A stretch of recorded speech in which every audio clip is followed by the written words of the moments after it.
Rebecca Konopka, Ag Agent in Carter County, and welcome to Around the Farm. Today we're going to be talking about sowing summer annuals in your hay feeding areas. And I'm Philip Konopka, the County Ag Agent in Lewis County. It never fails, after a cool, wet winter, we're going to tear up our pasture fields in our winter hay feeding areas. So what's the options we got? We can look at warm season grasses because we're way past the seeding date for cool season grasses. Regardless of the reclamation strategy that you use, it's always a good idea to create a seed bed that allows for rapid germination and good canopy closure. The best defense is always a good offense. So to help prevent summer annual weeds, make sure you have good canopy closure of your summer annual grasses. Soil fertility is going to be number one key for establishment of summer grasses. So we always want to tell you to pull a soil sample so we can take the guesswork out of our fertility recommendations. If you need to learn how to pull a soil sample, you can look back at one of our videos on properly pulling a soil sample. Once we get the results back, we can dial those recommendations right in. Typically, we won't need a lot of nutrients in a winter feeding area because of the manure and rotting organic matter.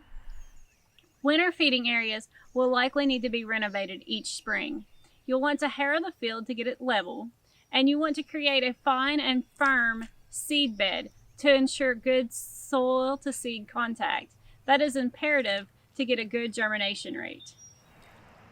Once we get our seed bed worked up, we need to figure out what we're going to put in it. Some of our options would be sorghum, sorghum sudan, pearl millet, and even crabgrass would be an option.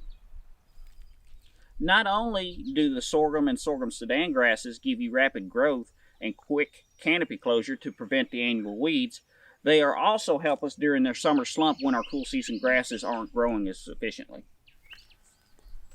To help your summer annuals get established, use the higher end of the recommended seeding rate and plant once the soil temperature is above 60 degrees Fahrenheit. If you have a delay in planting after your final tillage, you may need to do one more light pass of tillage to break up any weed seedlings that have already germinated. If you choose a grass that has a higher height, like sorghum or sorghum sudan grass, you don't want to turn the cattle in on it until it gets 18 to 24 inches tall. After that, make sure you pull them off when we get down to 10 to 8 inches. That way we can get some more regrowth and have more utilization. If you choose a shorter variety, such as crabgrass, you want to turn them out when the grasses get 8 to 10 inches tall and then pull them off when it gets down to 3 or 4 inches. And again, that's going to allow for regrowth that we can graze it more than once. For more information on pasture renovations, including things like seeding depth, planting rates, and planting dates, visit the UK 4-H website or contact your local county extension office.